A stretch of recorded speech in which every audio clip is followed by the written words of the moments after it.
Live from the city that never sleeps. 17 miles from Madison Square Garden, New York City. It's America at Night with Rich Valdez. America's favorite late-night talk program, featuring interesting guests from around the world and calls from across America. And now, here is your host, Rich Valdez.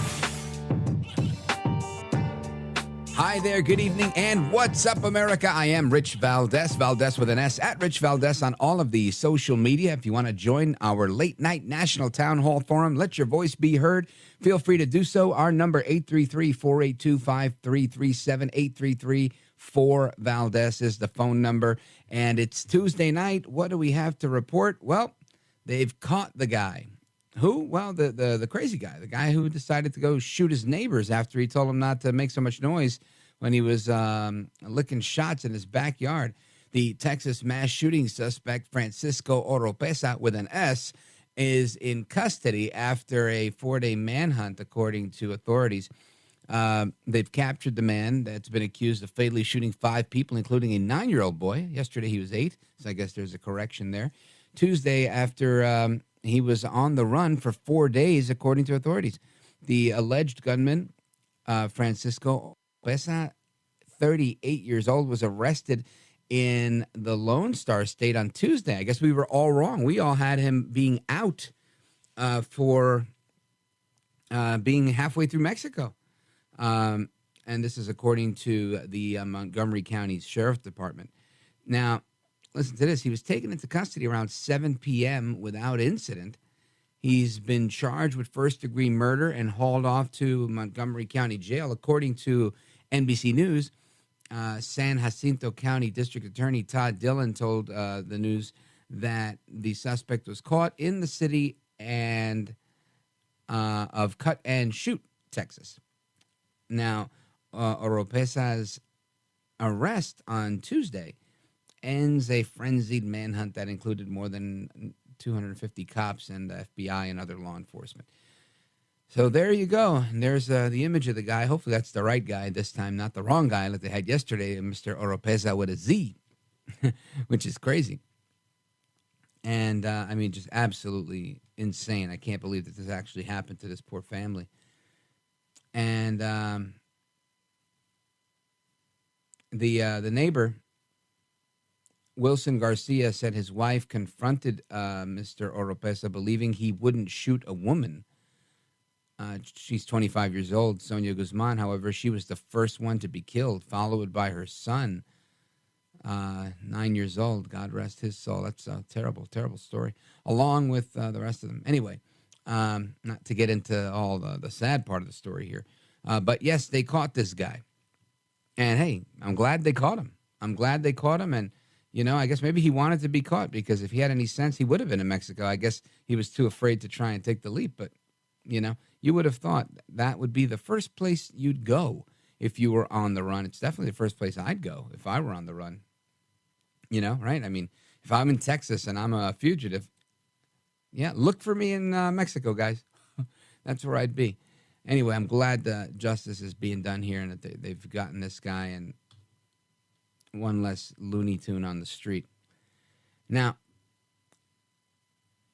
you know, you wish and you hope, at least I do, that that's not the case, that, you know, that these things aren't going to happen, that people aren't going to be whack jobs. But lamentably, they are whack jobs.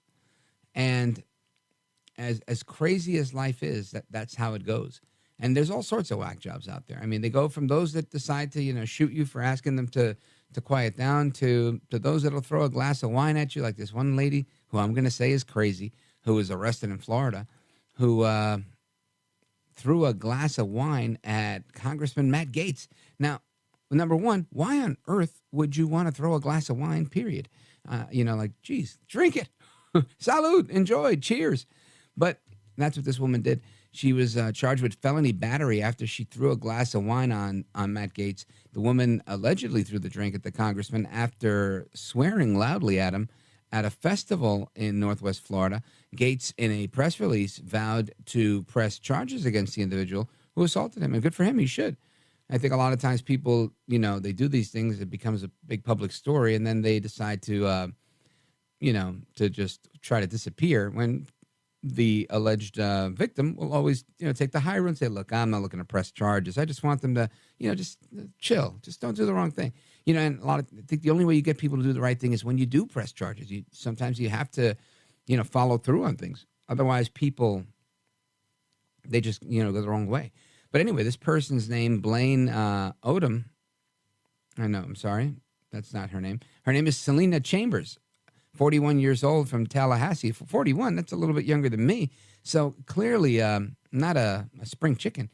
Threw the drink at the congressman. Oh, goodness. I'm trying to see if she ever comes clean. It says why.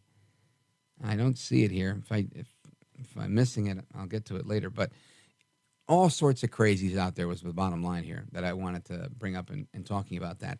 And there's a lot to discuss. The media is a crazy place tonight, right? Crazy state of affairs in the media overall.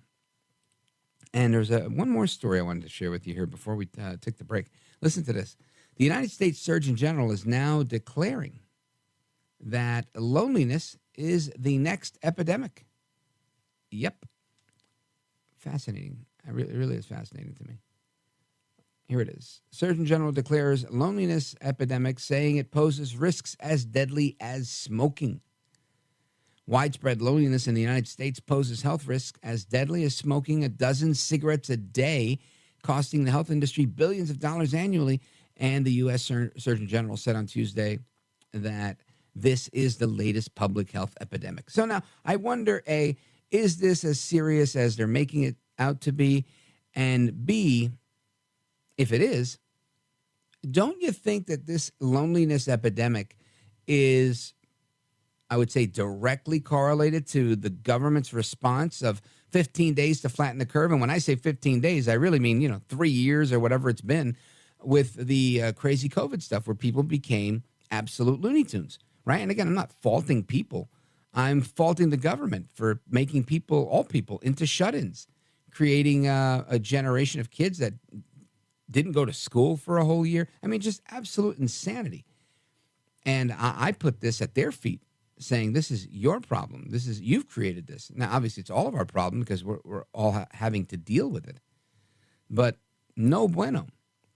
So anyway, that's that. I'm going to get to that a little bit more in hour number 3 when we talk about open phones, and I'll take your calls on that a little bit later as well, 833-4-VALDEZ. We're also going to talk about the media and a couple of other hot topics that are going on. So I want you to keep it locked right here. Don't go anywhere. We got Kevin Jackson scheduled to join us shortly. So don't move a muscle. I am Rich Valdez. We're just getting started.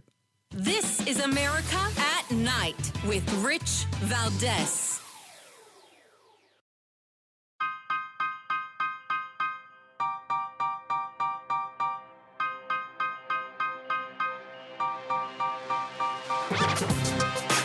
This is America at Night with Rich Valdez. All right, America, welcome back. Rich Valdez, Valdez with an S, at Rich Valdez on all of the social media. And our phone number, again, 833-4-VALDEZ. The Hollywood strike is heating up, right? Apparently there's a writer's strike that you've heard about. We talked about it briefly. And the late-night comedy shows have all decided to go dark because their writers are walking out. The walkout has begun. And that means you won't see the likes of, or you won't, have the writers for Jimmy Kimmel, Jimmy Fallon, and the rest of the late-night cadre of comedian hosts. And all I could say is, great. And not because I don't like them or I don't think they're funny, but because those guys come up against us, right? Because we go straight into the 1 a.m. hour on the East Coast. And if you're not watching those guys, there's more of a chance that you might be listening to us. So I'll take it. I will take it all day, every day. Now, you remember Kevin Jackson. He is an expert when it comes to media. I know I've heard him on the radio for a long time, and he's a wealth of information. And I want to talk to him about this. Kevin Jackson, welcome to the program. Rich, man, you're getting the benefit of these knuckleheads being off the air. Good for you. That's what I said. Let's do it. I said Kevin Jackson, when the writers went on strike. Go ahead. I said they're doing the world a favor. Holy, you said you gave them credit. You said, look, I'm not saying these guys aren't funny. I'm saying these guys aren't funny. They're not, man. Look, there's so much out there. One of the things I joked with, I was at an event, and they called me at the last minute, and I said, what happened? Did you guys have to cancel Hunter Biden because he was just accepting his adult video award? People started laughing. It was a funny joke. It was a great quip.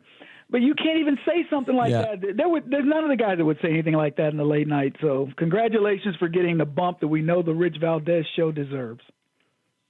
Oh, thank you, brother. And, what's funny is you're right. That was funny. And it would have only been allowed if it were the other way because of the bias that exists against conservatives and Republicans. And you just can't seem to get near Hunter Biden for whatever reason. I don't know why. Why do you think that, SNL and the rest of all of them, why do you think they're insulating Hunter Biden? Good example. Well, think about these clips that we hear. I don't know if you've ever done these mashups where they all say the same thing, like Trump, he's out. Donald Trump on his way out. Everybody says Trump is out. Trump out. And they do these walls are mashups. closing in. Yeah. The wall, exactly. And they all have the same thing. Well, guess what? It's exactly what happens with Hunter. Look, this is an amazing story with Hunter Biden. And I joke about it because in the black community, I don't know crackheads like Hunter. I don't know successful crackheads that sit on boards of companies. I don't know crackheads that can fake, that pretend that they don't have any money for their baby mama, but they pay $30,000 a month to go live somewhere, that they fly on private jets, that lawyers pay their fees when they don't happen to pay the taxes on the money that they got from the grift. I don't know many of them that get 2-carat, 3-carat rings from Chinese nationals, or as I said, show me a crackhead. If you want to talk about white privilege, I give you Hunter Biden. Right now, Rich, this is true. They cannot get the Hunter to divulge who's buying this art, and I use my finger quotes, that he's getting Hunter Biden is getting what Picasso gets for a painting, and the dude paints with his fingers and his toes. I mean, this is amazing to me that we're even talking about this. So you asked me the question, how are they running, how has he got this protectional gauntlet? It's because the left is so invested in the Biden family that they can't let anybody go down. I don't think it's going to be successful. I think they're going to fail this time. But holy crap, man, Hunter gets away with stuff that there's no Republican that I know that could get away with it. And I'll be honest, I don't know any dude that I grew up with we would all be in prison for what Hunter's done. 100%, and even more so what his father does. Which is even a bigger disgrace.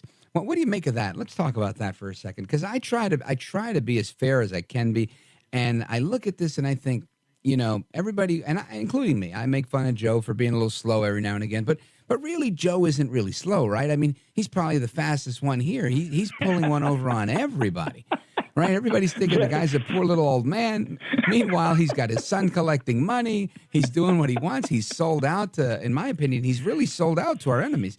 There isn't a thing left. He's like a gangster, right? It's like if you went to the Godfather somewhere and you're like, hey, I need this. I know a guy. Hey, Joe. Hey, listen, this is what I need you to do. I need you to look the other way. I got a truck coming in, right? And it's like that's exactly what happens. So China's like, we have battery. We have battery. We need to fix battery. We're going to make mining for battery, cobalt mining. And, and he's, all right, we're going to make electric vehicles. We're going to do it. Rich, and he does whatever they tell him to up. do.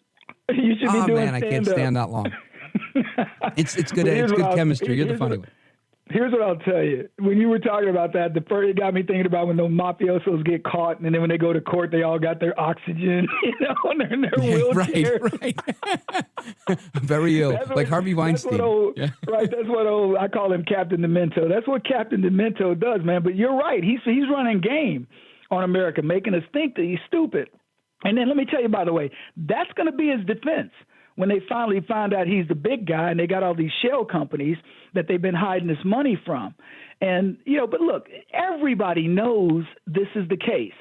And if we were talking about the Trump family, and I hate playing this little thought exercise because we all know what would be happening if this were the Trumps. Sure. But it's a true story.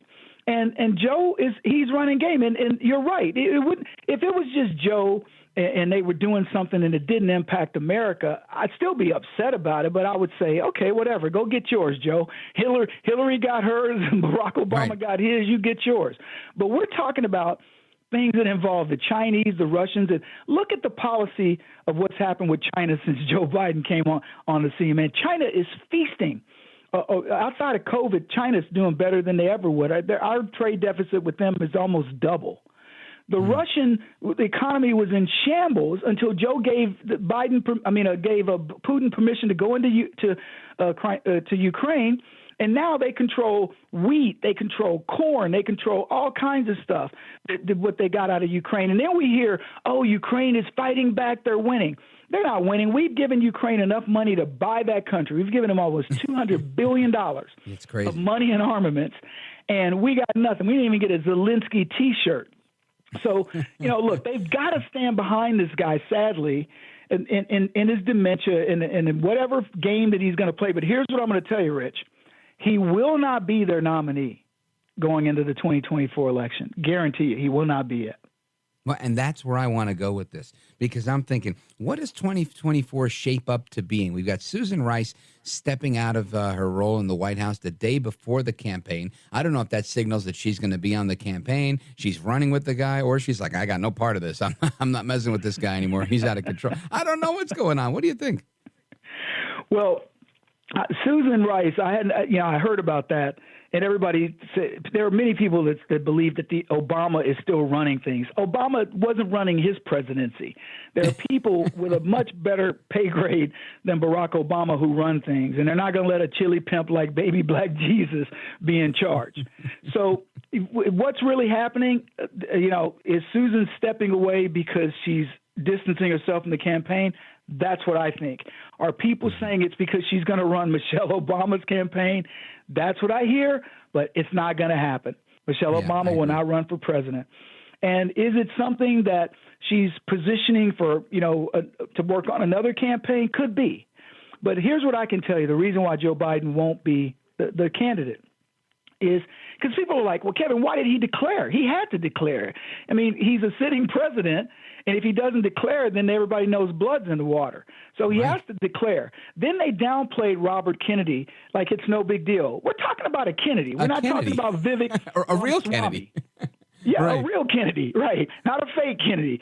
So we're not talking about Vivek Ramaswamy, somebody that just came out of nowhere. We're talking about somebody that's got name gravitas. Kennedy, this particular Kennedy, is more of a moderate than any of them. And he's a throwback to the old days of JFK. The only thing he's got going against him is he talks like he's about to die. He talks like he's a lifelong He's got smoker. that whole illness or whatever, and it definitely impacts him for sure. It really is. He can't be forceful enough.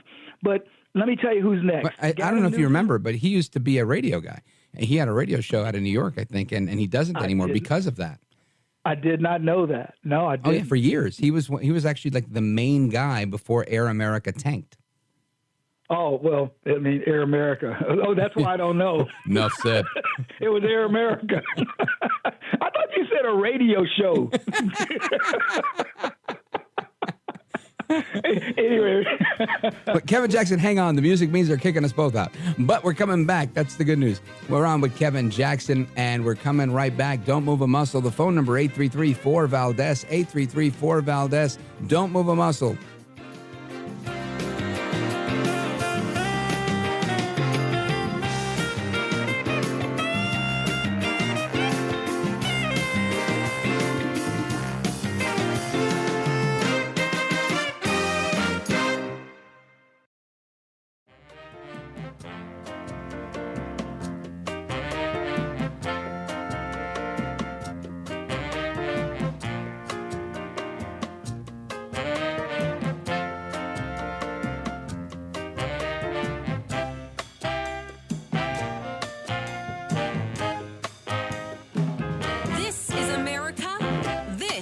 is Night. This is Rich Valdez. All right, America, welcome back. And our guest, Kevin Jackson, you know him from radio. You've heard him here now. He's hysterically funny. He's on tour right now with the Unapologetically American Comedy Tour. We're going to get to that in just a second. But I want to wrap up our conversation on the 2024 speculation, because I think that's an interesting topic that we left off on. Kevin Jackson, what is your take then? Who do you think emerges from the Democrat Party to take on Trump or whomever is the winner on the Republican side? It's tough to say because there's such a bunch of losers and clowns over there. And I'm not even trying to be funny. I apologize to the losers and clowns who may be listening, even though there's not many of those on our side of the aisle. But what I can tell you is Joe Biden he's aging in dog years. And the difference between now and another year, I told people this, Rich. I give him to March of next year at the latest, and he's gone. And then Gavin Newsom is the kind of the heir apparent. It's certainly not going to be Kamala Harris. And to be honest with you, it could be somebody that comes out of the blue.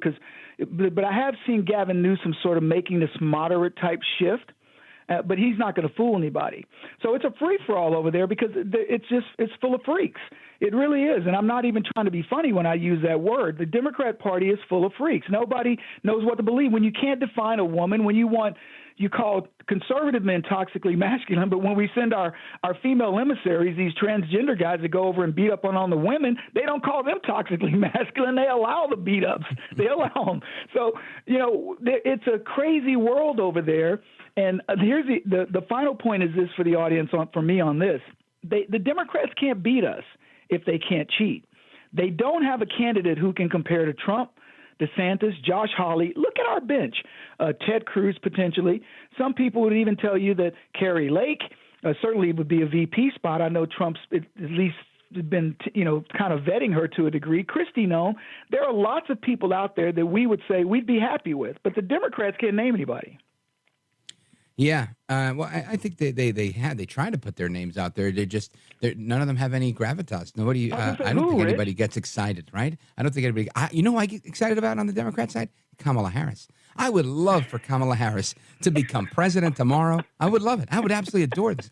I would love for her to become president tomorrow and run as an incumbent in November against anybody on the other side. This would be one of the best cycles ever. About this. Oh, let me tell you, man. Everybody's like, oh, but that would be, how bad could it be? This woman can't get out of her own way, and she's young. She's not old, at least Biden. Biden has a lot that he brings to the table. He's an old man. Look, if we're doing wishful thinking, I agree. I'd love to see her. But look, she got 2% when she ran the first time. Look at the retread. So Andrew Yang left. Tulsi Gabbard, which would have been one of their better picks, she's gone. They had 4 blacks, including Kamala Harris. They had 4 black people. They didn't pick one of them. They had a young Latino dude. They didn't pick him. They had 3, 4 women that ran. They didn't pick any of those. And who did they finally settle on? They settled on the old pathological liar who can't remember where he left his depends. This is who their choices were. And the irony of it is nobody's really complaining right now that Biden threw his hat in the rings. Yes, so what? The polling says 70% of America doesn't want him, and that he probably will end up indicted or impeached if not indicted. So who cares? He declared, so yea, verily, let's get behind him. And that, to me, is the lesson to conservatives, because there are a lot of people who dumped Trump. I talk to people that don't like him, never have and never will, the old never Trumpers, the Lincoln Project people. Oh. And I will tell you, Trump's got a lot of support, and he should have a lot of support, because outside of the Wu flu, he did a miraculous job as president. Yeah, 100%. Let me tell you, I think it's going to be tough for anybody to come out or to come against not only the record, but also the man, right? I mean, I've always liked Trump as a New Yorker. I grew up watching this guy. He was terrific as a mogul in New York. Everybody liked him. Everybody, Democrats, you name it. Nobody hated Trump. Right. And then all of a sudden he becomes a Republican. Lots of people hated Trump. But it was really when he emerged and he went against people that I thought were really good politicians and, really wiped the floor with many of them in that debate. And I said, man, that's the guy we need. That, when you talk about negotiating with foreign enemies, I need that guy. Give me that guy twice. I'm going to tell you, I think the guy is a breath of fresh air. I know a lot of people don't like style, stylistically, maybe you won't agree with him, but in terms of getting things done, and I think that's the problem. He gets things done, and he's a blue collar billionaire, and like you said, everybody liked him until he declared. But it's a real simple rule in politics, Rich. You don't leapfrog people.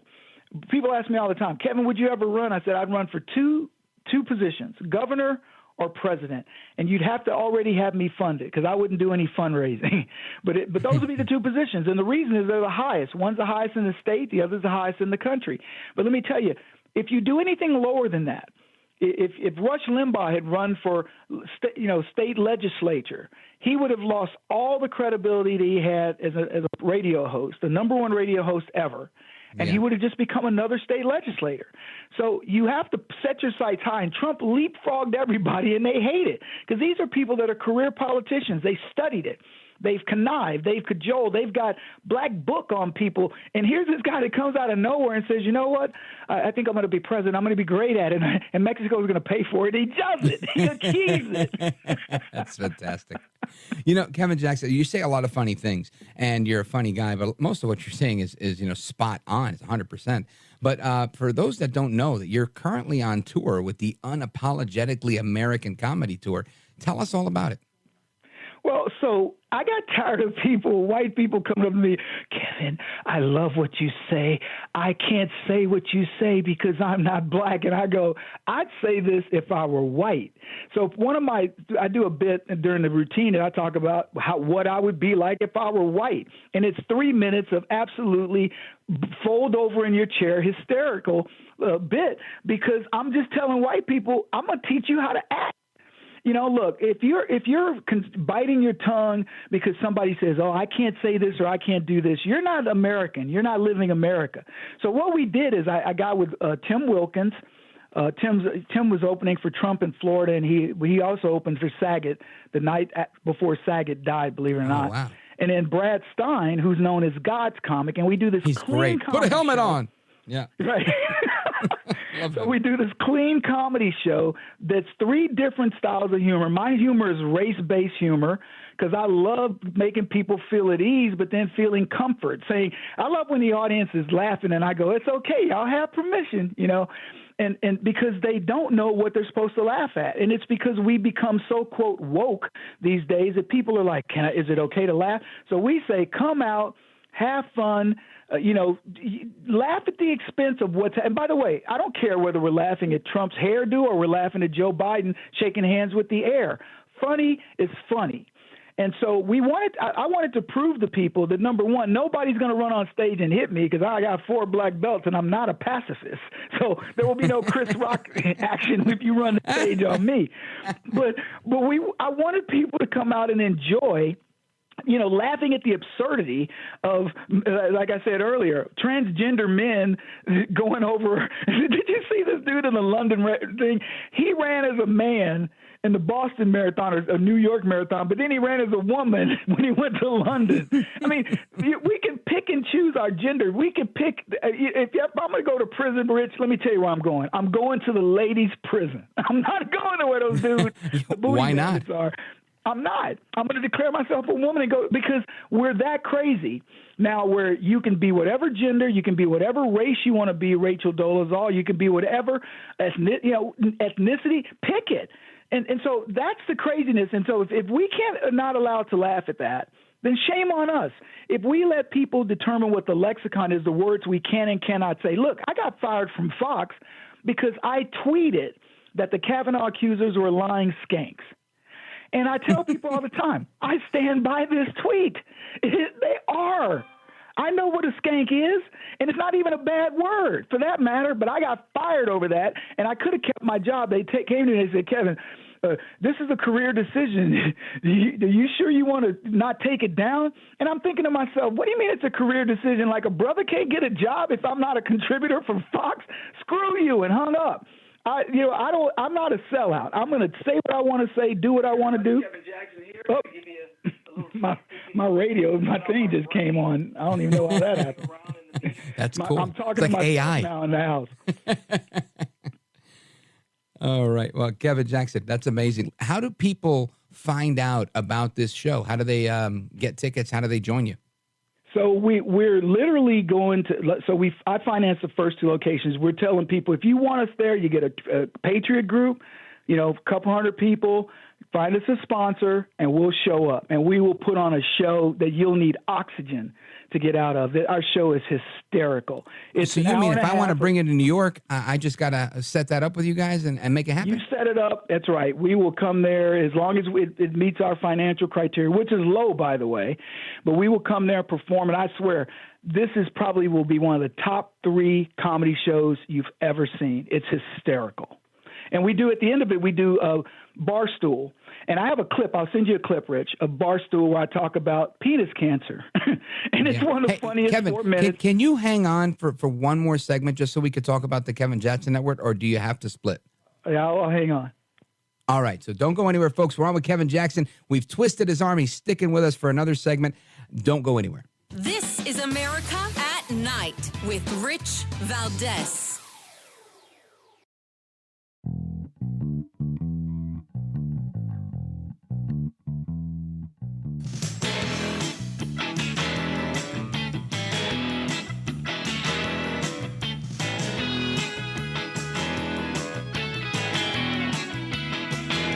Well, thank you, Rich, and thank you for everything. I know you very well, and I listen, but I have a lot of people that listen, and they love your show, and I appreciate it very much. America at Night with Rich Valdez. All right, so we're on with Kevin Jackson, and the clock, as Jim O'Hannon used to say, is a cruel mistress, and we had to take a pause, but we're coming back, and we're going to finish up with the comedy tour, which is the Unapologetically American Comedy Tour. And I also want him to tell us about the Kevin Jackson Network. Kevin Jackson.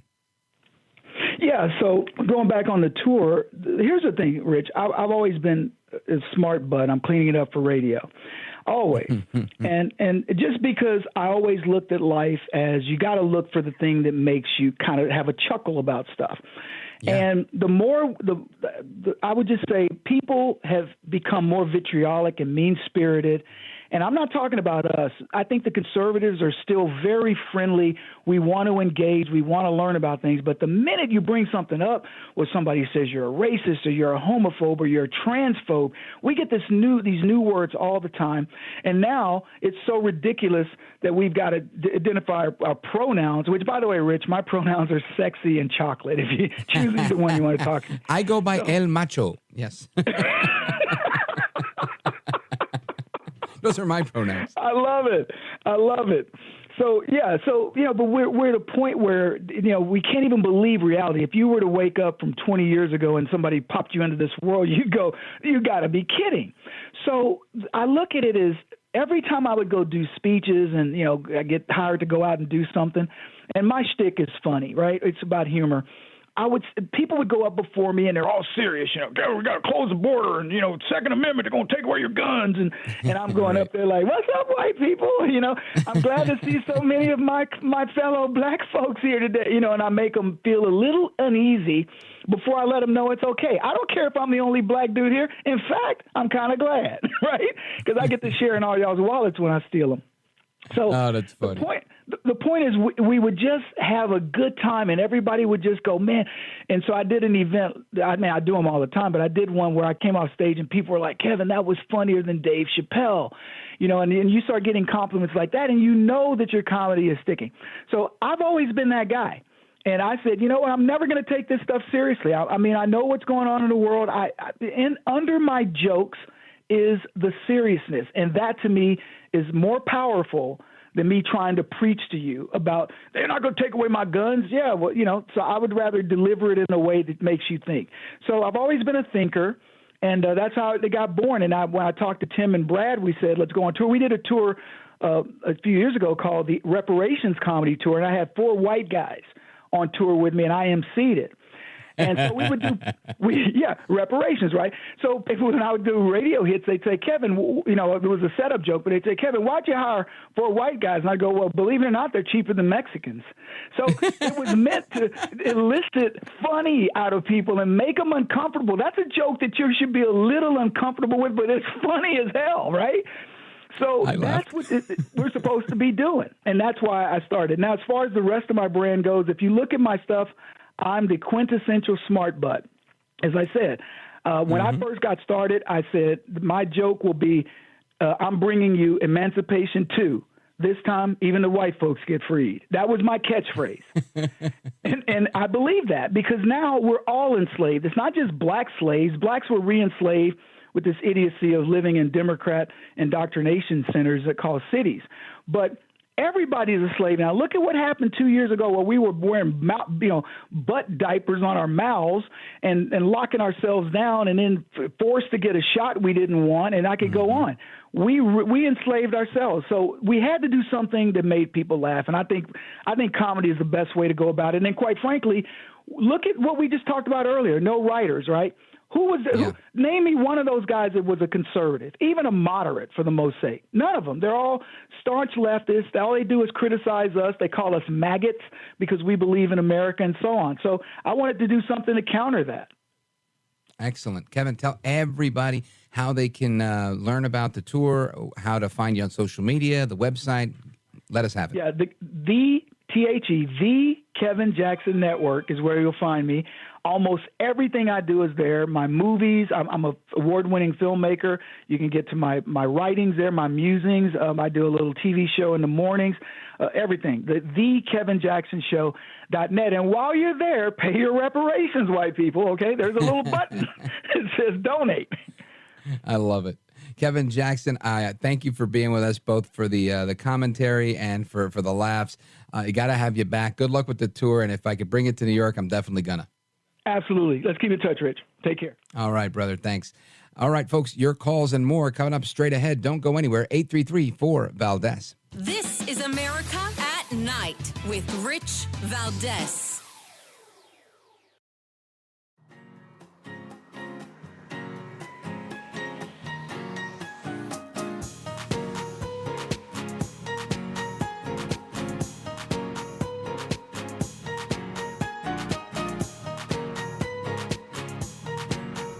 America at Night with Rich Valdez.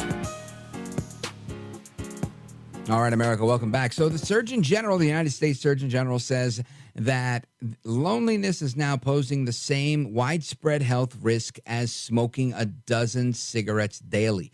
I can tell you there's a lot of things, in my opinion. I'm not the Surgeon General, nor do I play one on the radio, but I can say that there's probably a lot of things out there that pose that similar of a risk, right? Like paying more in taxes, being very weary about where your kid is going to end up because they might be in college now, or you're hoping they get to college, and you're thinking, man, the economy isn't doing that great. You're seeing banks fold. And, I wonder, back to my joke from earlier, because I really mean that. I don't know if there's this massive problem with banking. When you bring on these experts, and that I respect and I believe, I think that they know what they're talking about. And you say, how many more of these bank failures can we expect? And they all pretty much seem to be saying, I mean, again, across the board, whether it's Janet Yellen or Steve Moore or whomever, they all say, I think it's kind of isolated. We probably won't see too much more of that because they don't see it as a trend, right? And they feel that things are pretty sound economically. So then that makes me think, well, then, if things are pretty sound, then okay, there may be the occasional bank failure, but it makes me wonder, what's to stop the big bank from doing whatever they can to make sure that they could pick up these little banks and crush them? Almost like, let's just say the big box home improvement store versus, the smaller Ace or True Value hardware store. Right? If you've got a president and an administration and regulators and watchdogs that'll look the other way because they will, then it's free reign for whoever wants to bully the other guy. Again, just a piece of food for thought for you. Anyway, we've got a lot more to discuss coming up straight ahead. The academic libs are at it, and we're going to have a discussion with Mark Bauerlein coming up next.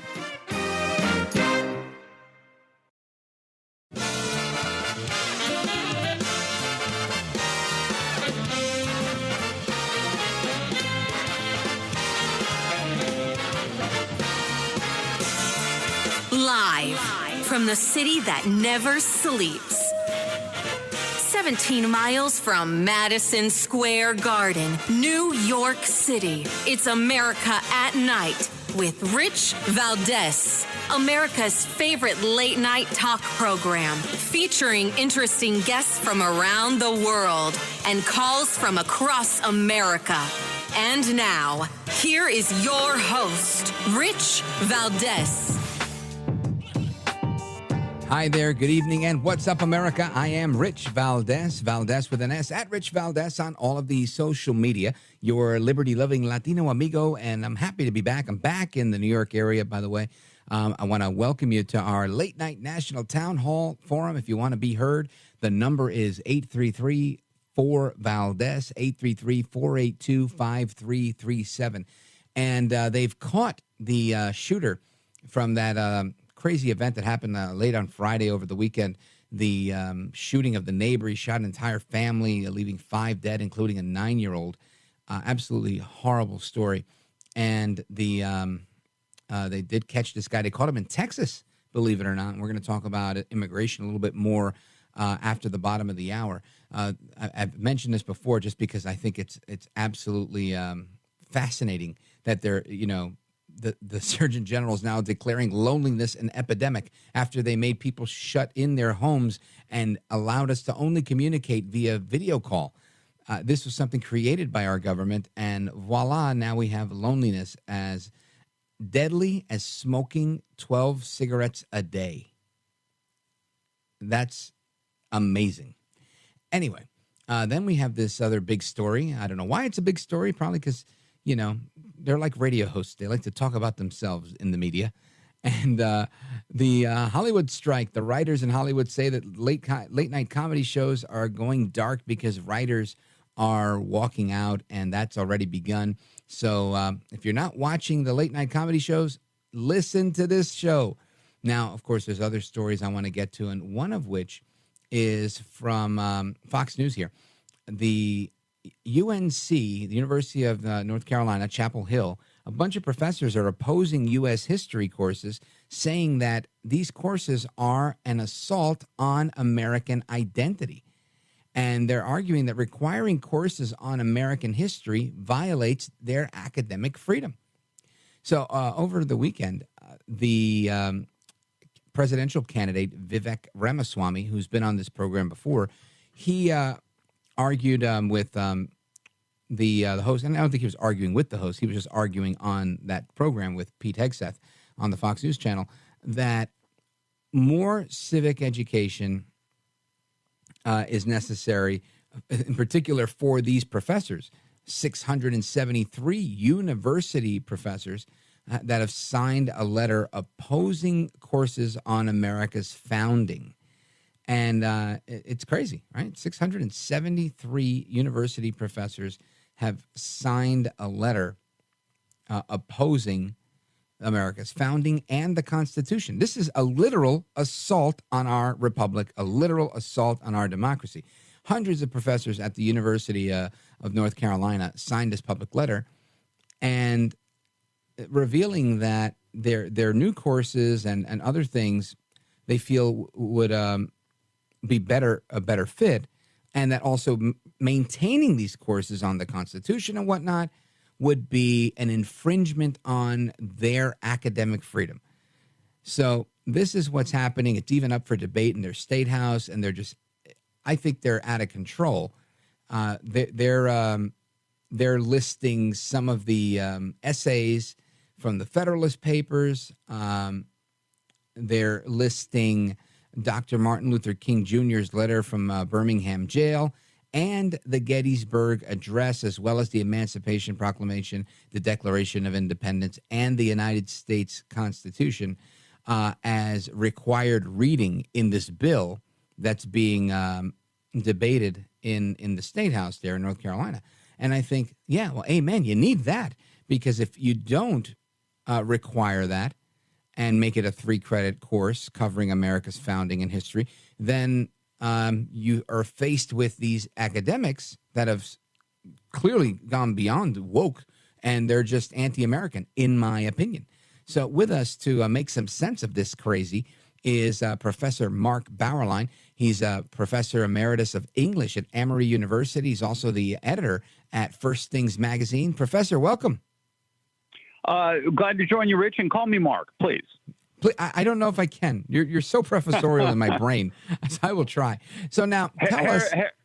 Herr Professor Doctor. Okay. There you go. El Professor Dr. Mark Bauerlein. I heard of this and I said, let's get Mark Bauerlein on, please, because I feel like this is insanity, but maybe that's just me on the sidelines. I tend to have that knee-jerk reaction being a radio guy. I think maybe somebody who's in the thick of it, who spent their career in academia, maybe you could shed a different light. What's your take? Well, it's very clear. Who do these outsiders think they are to tell the experts, the professionals, the ones who know best, the ones we have PhDs, we write books and articles, we've been teaching courses, and of course, Rich, we've done such a great job over the years of teaching young people American history. Our young graduates of high school and college, they know so much about history, don't they? I mean, the professors, they've been steering the ship for a long time in terms of higher education and bringing people into an understanding of the United States. So, yeah, who do these outsider bullies and know-nothings really think they are? My indignation is over the top at this, Rich. I must say. Now, yeah. Let's get to the realities here. Mm-hmm. Of course, young people, they graduate from high school, they go through history classes whose standards have been crafted generally by history professors in one way or another. They don't know anything. Every time the NAEP gives the U.S. history exam, more than half of the high school seniors who take it fail. In terms of higher education, kids are walking away from history. They don't want to take the courses with these professors. In 1970, you had almost 6% of all the bachelor's degrees in America were in history. History majors made up a significant, of course, they were a real portion of the undergraduate population. Now it's a little over 1% who major in history. In the last 10 years, the absolute numbers of history majors are down about 30%. The kids are walking away, and the general population doesn't really know very much. So you professors, they call themselves, we're the experts, we know. Well, guess what? You've been doing a terrible job for decades. You have no credibility on these issues. And when outsiders are stepping in to try to remedy the problem and just get basic understanding of American civics and historical documents, you guys give your protest about academic freedom. Rich, all we can say is, give me a break. You guys, you're not serious. And one thing I want to say about the letter that they wrote, I looked at the letter. It's insufferable, Rich. But one of the points they made is they say, one point was they refer to the Board of Governors, these outside oversight group in the state, ongoing assault on diversity, equity, and inclusion efforts at UNC schools. The board presumes to dictate what words are acceptable in any discussions with prospective students, employees, and incoming faculty. Now, isn't it funny to hear the faculty accuse other people of dictating the proper words one is allowed to use? Right? They're the ones that invented this hustle. Completely. And what's really behind that is in faculty hiring now in higher education, it's quite common for them to require a diversity statement out of every applicant. And what is the diversity statement? It is a loyalty oath to progressivist left-wing ideas. It's marking your fidelity to identity politics. This is actually a violation of academic freedom. And you guys turn around and accuse the outsiders of saying, knock this off, okay? Stop inserting your ideological criteria into who gets to work on your campus. So again, I mean, I could go on, Rich. I've seen this many times before, but the point is, look, when an entire discipline to become ideologically skewed, then yes, it is time for an outside body to intervene. And that's what we have here. Yeah, and speaking of outside bodies, that's a good segue to my next question, which I want to hold over until the next segment. But I know that you wrote an op-ed a couple of weeks back on what they're doing in Florida, right? Because similarly, like North Carolina state legislature designed this this bill to kind of protect the founding documents and our history in America. Governor DeSantis has also done stuff to strengthen education in Florida, and they dubbed it racist. They dubbed it everything, and I thought it's ridiculous. And I think you wrote a really good piece on it that I'd like to get your take on. But before we go, I want to leave a little bit of a cliffhanger. Is it a heavy-handed statement for me, and to be as honest as you want, to say that when these academics are claiming that this is an assault, like you just outlined, an assault on their academic freedom, when in effect this is a real assault on heterodoxy and real academic freedom, isn't this the result of the fringe once communists that were trying to take over in higher ed actually having taken a foothold? It's amazing how I have seen in my time how a department, let's say with only 2 or 3 hard leftists, people who use communist tactics on things, how those 2 or 3 can steer 25 people in and pull them in, most of whom are moderate liberals, rather spineless, squishy people, but nice people. They want to be pretty conscientious. They just get drawn toward the extremists, and the extremists are all on the left.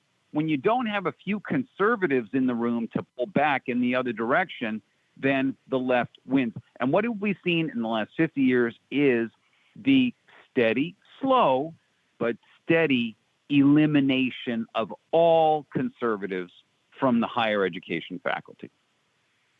Very sad state of affairs. Folks, we're on with Professor Mark Bauerlein. He's a professor emeritus at Emory University, English professor, and we're going to continue this conversation. Plus, we're going to bring up his op-ed in the Miami Herald. Don't go anywhere. This is America at Night with Rich Valdez.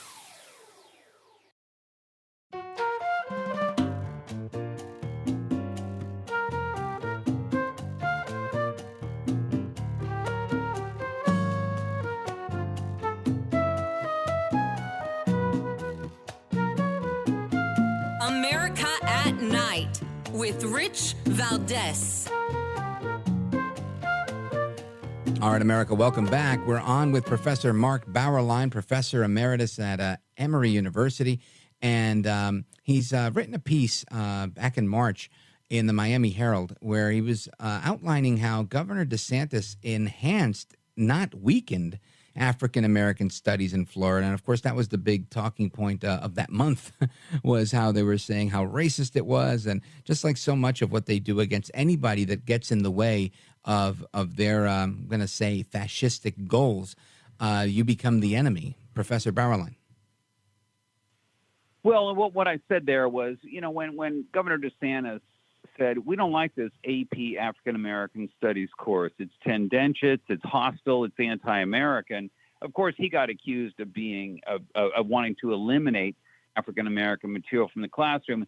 I worked on his English curriculum, English standards, a couple of years before, and I just laid out, look at the English standards. We got Frederick Douglass, Booker T. Washington. We've got Ida B. Wells Barnett. We've got all kinds of Alice Walker, Tony. It's all tons of African-American literature and culture and history are in there. Give me a break, you guys. Do your homework. So, but Rich, let's get to the bigger picture here. The professors want to dismantle the American tradition. They want to take down the reverence for the founding and for the founders.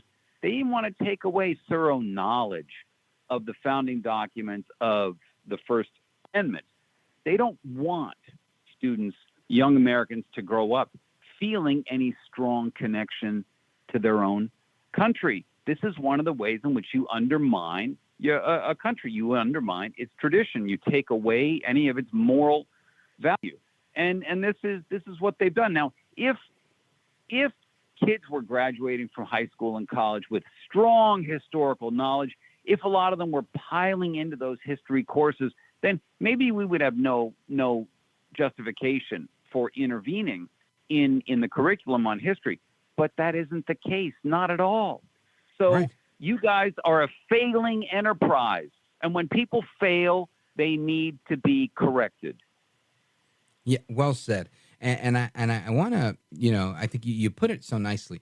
But to me, I what stood out for me was you have part of this establishment, right? Part of this academic establishment, the left wing within the establishment, however you want to phrase it, that is really actively trying to erase a portion of our history. And if you create, generation upon generation of people who really don't understand the framework of the United States Constitution and what it is and how it limits the government in our lives, as opposed to telling us what the government's allowed to do in our lives, I think this is where the root of all the problems are. And people start to look at the government as the solution instead of Almighty God as the solution or the all-provident here. And I think, Marx had this quote that I never get right, but it was about forfeiting his soul. And I feel like he knew that he couldn't coexist with his philosophy and any deistic philosophy because it would fail, because people would ultimately worship at the altar of their God as opposed to worshiping at the altar of his idea of socialistic government. So I think, and maybe I went too deep with it there, but I feel like this is really what they're after is, if you don't know, then you'll believe what I tell you. I think, Rich, that was very well put, what you just said about Marx. We cannot allow any theistic, any religious orientation in the room because it's actually more attractive than what I'm offering.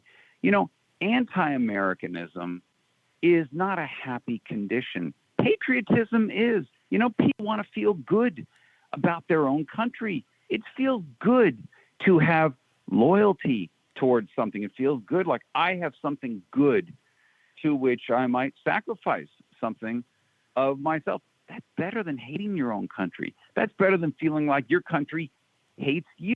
And so we do not want to give any space to the patriotic figure. We don't want to give any room in the curriculum for the patriotic idea. And I think you're getting down to it. The reason why they're such control freaks, the reason why they have political correctness so tight on college campus now is they know that in an open marketplace of ideas, they would lose.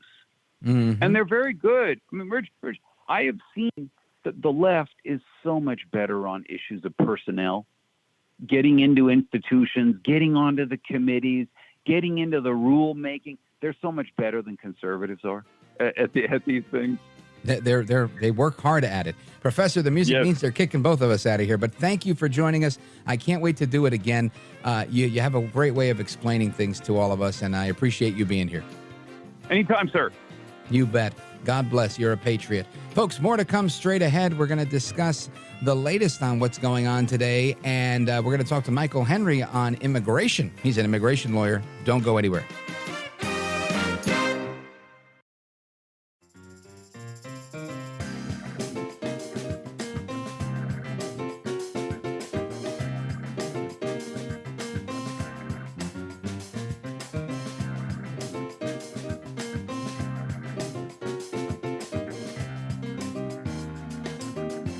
This is America at Night with Rich Valdez. For 90 days, these 1,500 military personnel who will be sourced from the active duty component will fill critical capability gaps, such as ground-based detection and monitoring, data entry, and warehouse support until CPB can address these needs through contracted support. All right, and that's General Pat Ryder, Pentagon spokesperson, discussing how 90,000 migrants are crossing the U.S. border in the last 10 days over panic because of Title 42 ending. And that's the response of the administration will be to send 1,500 troops to the border to address this surge. And I have to tell you, this is, again, too little too late. Sure, I could be critical, but I have to say I'm happy that the United States military is intervening at the border. This seems like a president that's putting his country first, and I wish I could say that was really what was going on. This seems more like a president that wants to get reelected so that he could say that he did this and be like, remember when I sent 1,500 troops? And, and this is what he wants to do. And there's already 2,500 National Guard troops at the border. And it seems like it's going to continue to grow. So I want to talk about immigration overall and about the troops and all of that because, of course, this reeks of politics to me, but there's a few other angles that we haven't discussed yet. And I want to discuss them with Michael Henry, former Republican candidate for New York State Attorney General. Michael Henry, welcome. Thanks for having me, Rich. You bet, my brother. So let's talk about this. Actually, if you don't mind, I want to set it up with a little clip of audio, a little back and forth from the White House, where I think this would have been a chance for candidate Biden to say, yeah, this is what we're doing. And instead, you get the typical song and dance from Karine Jean-Pierre when asked about the troops. Listen to this. If the border is secure, as the administration has said, then why would we need to send 1,500 active duty U.S. troops down there? Because we need more work. More work needs to be done, Peter. We put forth a comprehensive immigration legislation, and Congress, Republicans in Congress refuse to act. And so the president has used the tools that he has in front of him to prepare ahead of Title 42 lifting. As you know, that is happening in the next couple of days. And so we are putting DHS, Department of State, is putting forth processes to deal with the changes that are going to be ahead of us. Now, of course, this is Karine Jean-Pierre playing the little dancing game that she does, Michael Henry. And these troops that are going to be active duty are going to be replacing Customs and Border Patrol people from doing data entry, warehouse work, and other work, no law enforcement function. So they're not actually going to be supporting that, but they're saying they're going to free up the Border Patrol agents to do their law enforcement jobs. What do you think of all that? Well, there's multiple things that they're doing, and they could sit here and say there's not a border crisis, but this 1,500 is going to supplement probably another 3,500 that are already there. They're also opening 2 new processing centers in Colombia and Guatemala for people who believe they have a legal pathway. They're moving 500 DHS case officers down to the border, and when they're down there, guess what they're not doing? They're not working on refugee resettlement. They're not working on the backlog of cases that are already in the system. They're also sitting here trying to cut a deal to send Cuban, Venezuelan, Nicaraguan, and Haitian migrants and deport them back to Mexico along with Mexican and migrants from the Northern Triangle. So they're sitting here doing all these things, but then trying to tell us there's not a crisis. When I was running for Attorney General in late 2021, I was calling on Mayorkas to resign. And we're sitting here now, Title 42 is going to be coming to an end. The border is not properly manned. The majority of these people do not have legitimate claims for asylum, because a legitimate claim for asylum is you're being persecuted based on race, religion, nationality, membership to a particular social group, a political opinion. Because you grow up in poor economic conditions or you live in an area with gang violence, you don't qualify for asylum. If that was the basis for asylum, half the city of Chicago would be considered asylum seekers. So the reality of the situation is this administration has not been serious. This president has not been serious. And now as the election is coming up, they're panicking and they're trying to trick the American public. And the problem is the system is so backlogged that even though they're taking new measures, for example, if you're a single adult, they're just going to have you in Border Patrol custody. Guess what? If you're with a family, they're going to let you right back out into the United States for the most part, and then tell you should have a notice to appear and check in with ICE when you get to your final destination. How many of these people who know they don't have asylum claims are really going to be checking in and showing up to a removal proceeding in immigration court? Yeah, I'm thinking zero. Exactly. So this is we had a guest on the other night from Heritage saying it's a shell game, and they're just they're kind of making it up as they go along. Which she says there's a 90% reduction. It doesn't seem like there's a reduction in anything, but because they're processing them differently, they're able to say that there's less apprehensions. is this a bureaucratized way of facilitating a faster open border?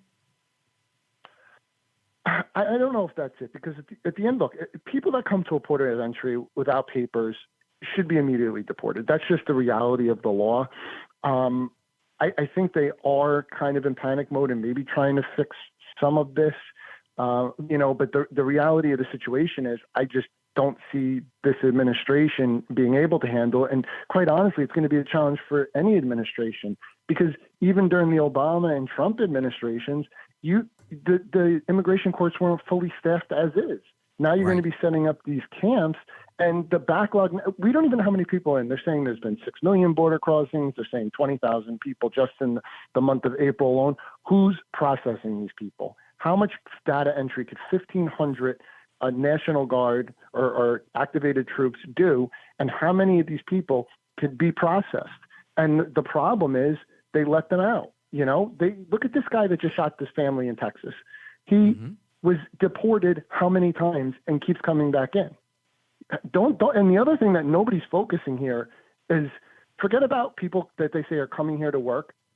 We're opening ourselves up to a terrorist attack. Is it going to take a wide-scale terrorist attack, and then we're going to have to create a bipartisan commission in Congress to see what went wrong and why we weren't properly securing our border?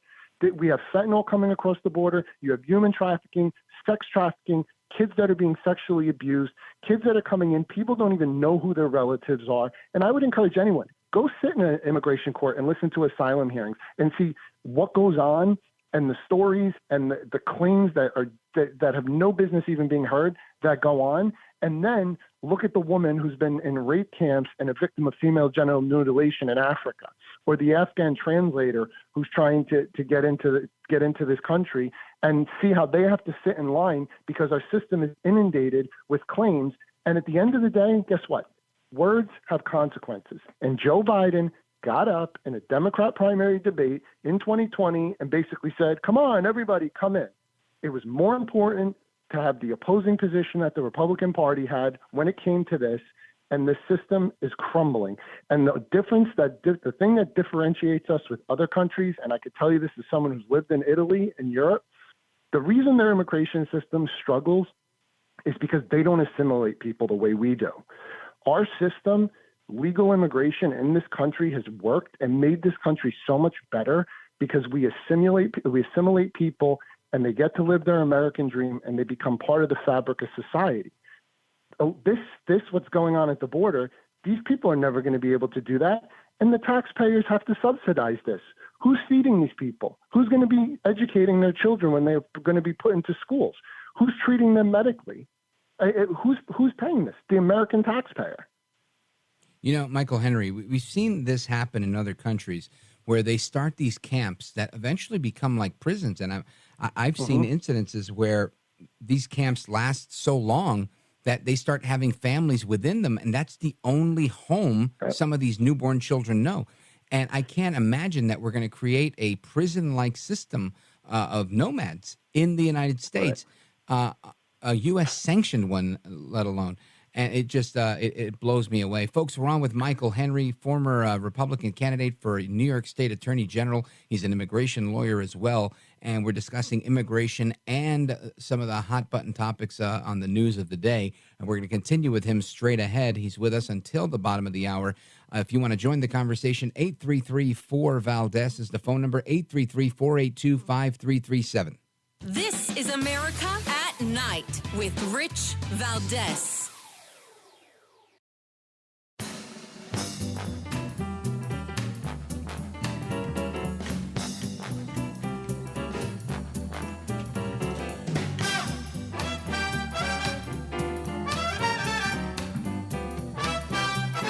America at Night with Rich Valdez.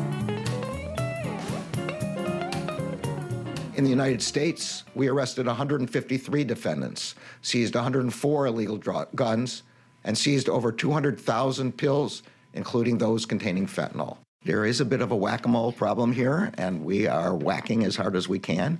We are getting more and more sophisticated and more capable of finding both the perpetrators and the victims and the customers.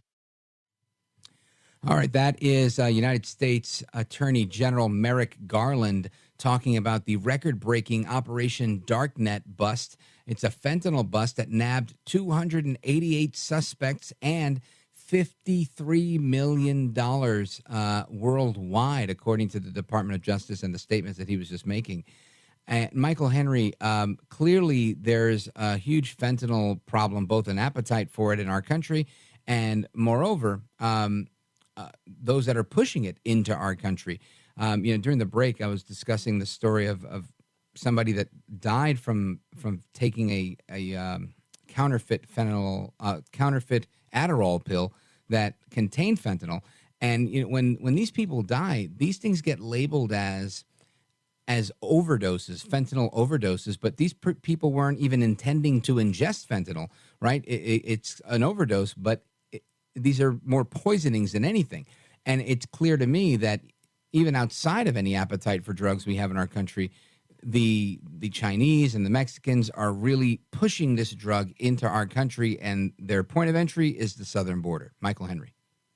Yeah, I would agree with you. And I think that what we're not taking in account is, I traveled New York State, for example, and people think in New York City, I mean, this state has some very rural communities, in many instances, very poor communities. And there's not a corner of New York State, all 62 counties, where they don't feel this fentanyl crisis. And this is something that's impacted our country. And also think about these people that are coming here across the border as mules. What kind of life is that your family's indebted to a cartel and the cartel threatens death to you? And I think that what people don't understand is how strong these cartels are, the influence they have in the Mexican government, the influence they have in many of these countries. My friend was a very high-level CIA operative that actually chased bin Laden through Afghanistan and then also was a station chief in South America and said the drug cartels are better equipped than Al-Qaeda or terrorist organizations. And I think that one of the things we've failed to do in many instances as Americans is we probably should have had some kind of Marshall Plan for Central America, because these countries are basically being floated by drug money. And we don't seal the border. We haven't invested anything in many instances into trying to build these economies out. And then the other thing is I think now you're seeing this push to label drug cartels as terrorist organizations. And I think that's something to look at, and also using the Racketeering Act as much as possible to freeze their assets, because they don't care how many Americans die. And if you notice, they're funneling it into our country. They're not giving it to their own people for the most part. And I think that this is something that Merrick Garland said something very interesting in this press conference. He said it's like whack-a-mole. What's whack-a-mole? You hit one mole and another one pops up. And we need to take this serious if we really care about our families. This is a family issue. People are losing children. They're losing family members.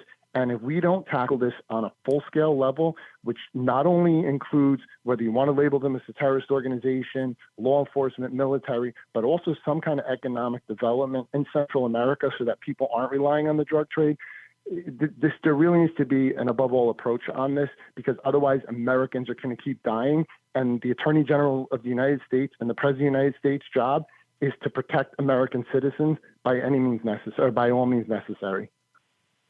Yeah, well put. Well put. And I just wonder how much of it happens. I know there's been some talk about a foreign fentanyl bill. I don't know a heck of a lot about it, but I know that it, in effect, would rule out certain things and make it legal for Americans to sue China and Mexico over this stuff. But you know something, Rich? It's not just fentanyl, right?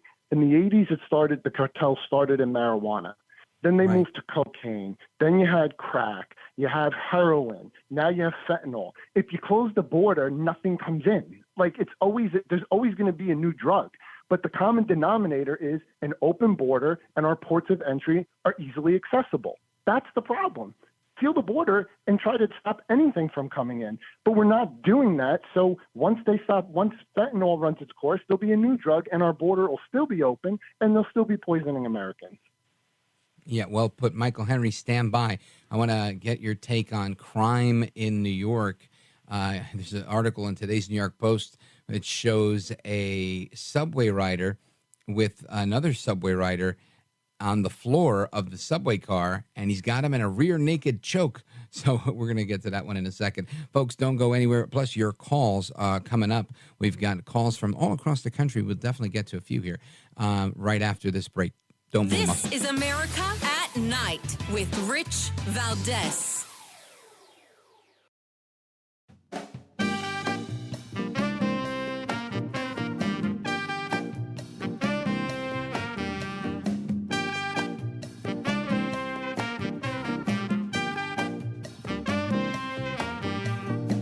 This is America at Night with Rich Valdez.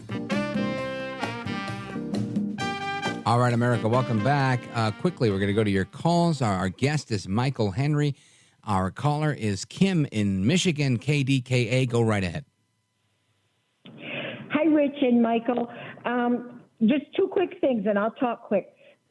We have a big problem in working its way towards the border. There's a rush of between 700,000 and 1 million illegals heading up through Mexico that they were planning to hit our border the day that Title 42 ends.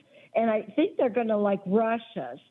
And the other quick thing is the reason I think Biden is sending down the soldiers and he's starting this parole system with the NGOs right in Mexico. He doesn't want to have another little Haiti set up there under a bridge. He wants, it's the optics. That's all. Thank you. All right. Thank you, Kim. Michael Henry? Yeah, they're trying to, there was one thing that they were talking about possibly, pushing remain in Mexico again, so people would stay in Mexico while they're awaiting their asylum hearing, or possibly doing one of those third safe country agreements where if you're coming to the U.S. or you come to the U.S. border, but let's say you're from a Northern Triangle country and you go through Mexico, or you come through Canada from another country, that if you didn't apply for asylum in the first, what's quote unquote a safe country, then you shouldn't be getting an asylum hearing in the United States. They're trying to push some of these things. We really don't know how it is.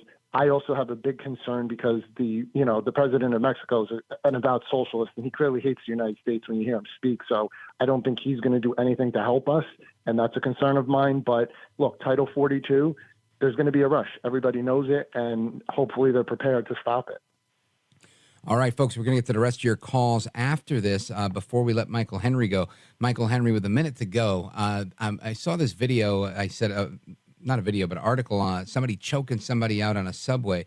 Ends up the guy was a homeless guy that was harassing people. Somebody steps in to intervene, puts him in a chokehold. The guy dies. And that's what's going on in New York. As somebody who ran for the top law enforcement position in the state, how does that sit with you? Look, nobody wants vigilante justice, but I think we're in a situation right now where hardworking, law-abiding citizens are frustrated. They're scared. They feel like nobody's protecting them. I don't think this man wanted to kill this individual. I saw the video. Look, maybe he was on drugs that led to him. We don't know, right? We don't know the full story. There has to be an autopsy done. But I think we're in a situation where my biggest fear, and I was saying this last year, is we don't want to see another Bernard Goetz, right? We don't want to see this vigilante justice that we saw in the 80s and early 90s. But if people don't feel safe, they get desperate. And this is the situation. And Kathy Hochul's new budget does not really do anything to fix the crime problem. If anything, she let the people down, and it's window dressing, and it's either going to stay the same or get much worse. And you're going to start to keep seeing this kind of behavior happen because people are going to defend themselves. All right, Michael Henry, we'll leave it there. Thanks for joining us. I appreciate it. Godspeed to you, my brother. Good talking to you again, Rich. Take care. Thank you for having me. Likewise. You bet. All right, folks, Open Phone America is coming up next. Give us a call, 833-482-5337. Don't go anywhere. Open Phone starts right now.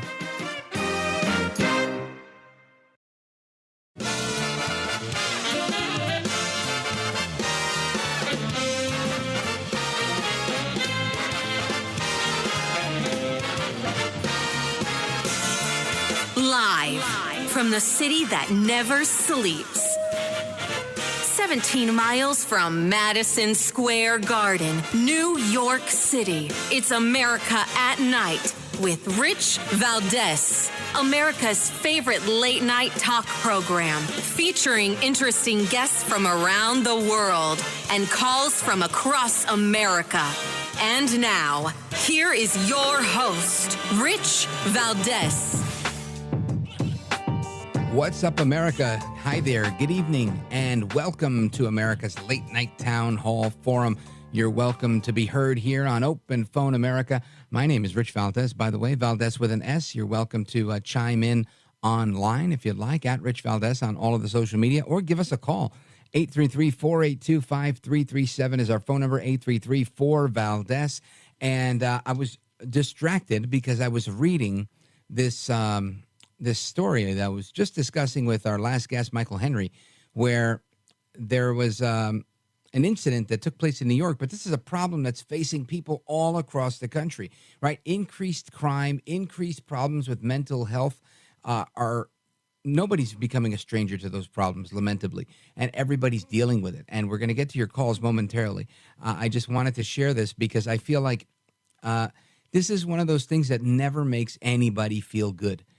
But you've got this 24-year-old Marine veteran who takes this guy down because he's, attacking people on the train, moving them out of the way, all over the place, and looked like he was getting more violent. This guy brings him down and puts him in a rear naked choke to put him to sleep. And another passenger is like holding his arms down while, he's, trying to get out of the chokehold. And this goes on by the guy who got the video and the pictures says that this went on for 15 minutes. Now, I can tell you just from the very little tiny bit of jiu-jitsu I did growing up, I can tell you that 15 minutes, you're killing dead people by that time. I mean, people fall asleep, in a couple of minutes, not 15. Anyway, I'm not saying that this guy did anything that, to kill this guy. I am just saying, like, if it's true, those 15 minutes, man, that's, we look at the knee on the neck of George Floyd, and that was 9 minutes, right? So anyway, they say that they let him go. The guy was released without charges, but horrific video, right? Horrific footage. Just watching this is just horrible to see. And I think, would I have done the same thing? Perhaps, maybe, yes, who knows? But it's a horrible thing. And all I could think of is when things like this happen, people always want to cast blame. And it's a natural reaction. And I would say, where is the government that everybody swears by, right? Where is it? If you don't want people to take matters into their own hands, if you don't want people to defend themselves or others, if you don't want people to end up defending themselves and potentially killing someone who might be a danger to someone else, then where are the police? Where is the safer subway system? Where is the mayor who's always easily and readily found discussing immigration and all these other things? But where is he on this? Where is he on actually having more cops on the subways? Where is he on getting these people off of the subways? And by these people, I mean people that are mentally ill and getting them the help that they need. This is clearly a problem in New York City, and we're seeing it in cities all across America. Where is it? We can't, or we shouldn't be. We ought not be. We ought not be the people that watched the massacre of Tiananmen Square, right? Let's not be that people. Let's not be those people. The people that watched that one brave person step up to that tank, and then he got squashed by that tank. And then others joined him, and they got squashed by tanks. And then protests broke out, and the government squashed them like bugs. And they got a couple of the soldiers, and they burned a couple of tanks and other government vehicles. But they lost fighting City Hall. We should never become these people. Now, I'm not saying that we shouldn't fight for what's right. I'm saying we shouldn't let things get this bad that we become like China, where they can run you over with tanks and hide it. This is horrible. And the fact that it's happening is just heartbreaking to me, honestly. And I'd love to get your reactions on that and immigration and everything else that we were talking about tonight. Plus, if you've missed any portion of the program, of course, this is hour number 3, where we take from all across the country and on any topic. Everything is a game. But if you missed any of our conversations earlier with Kevin Jackson or with Michael Henry or Professor Mark Bauerlein tonight, you can always go to Rich Valdez America at night.com. Rich Valdez, that's with an S, by the way, Rich Valdez America at night.com. And you can listen to the program on the Listen Live link. You can subscribe to the program's podcast and listen on demand anytime you like. Or you could just click the play button on any episode you like because it's listed by guest and by date. and you could do what you like, send it to a friend, do what you got to do. And I appreciate that. I also want to thank everybody who's been listening to the podcast, both the America at Night podcast and the podcast for my original podcast, This is America with Rich Valdez. That's a separate podcast. And all of the reviews that you've left, they are amazing. We've gotten so many 5-star reviews with so many great compliments and feedback. So thank you to everybody out there that's been so supportive.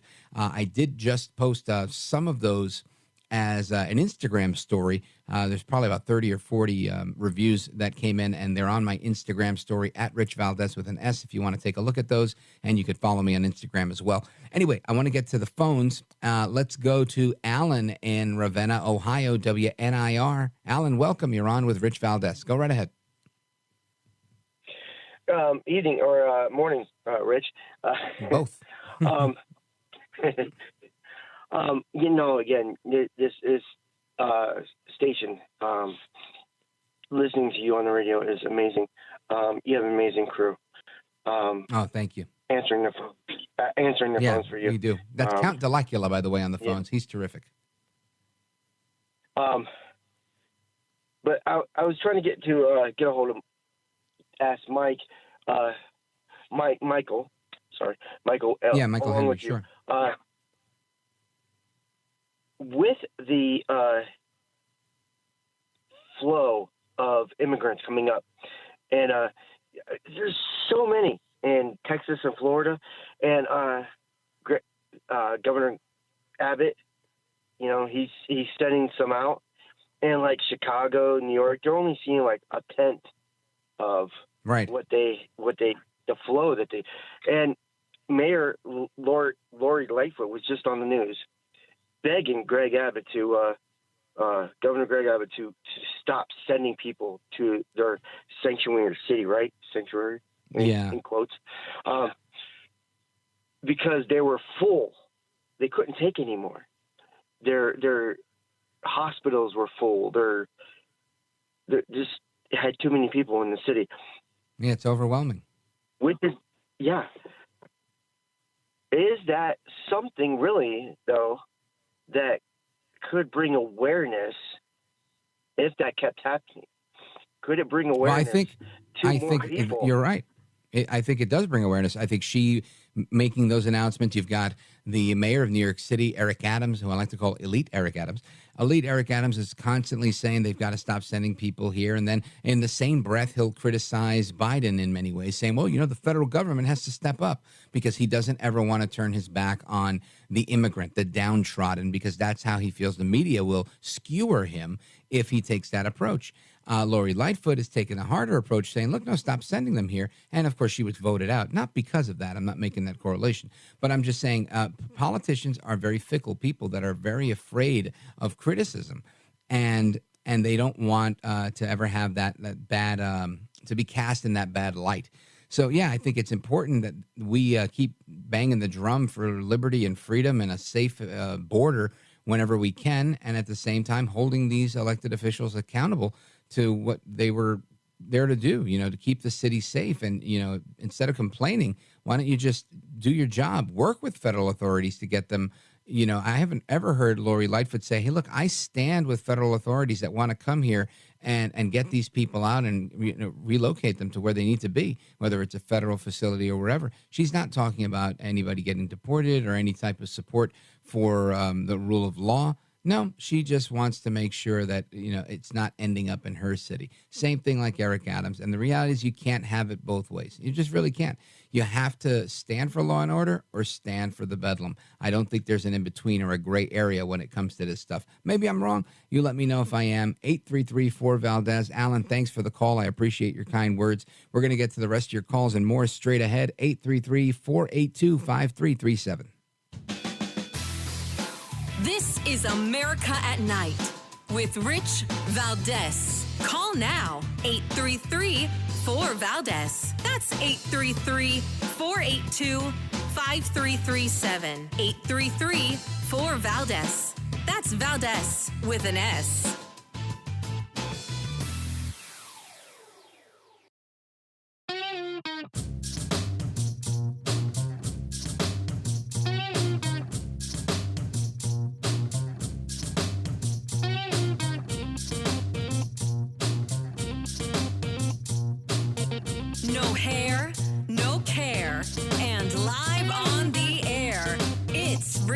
Valdez.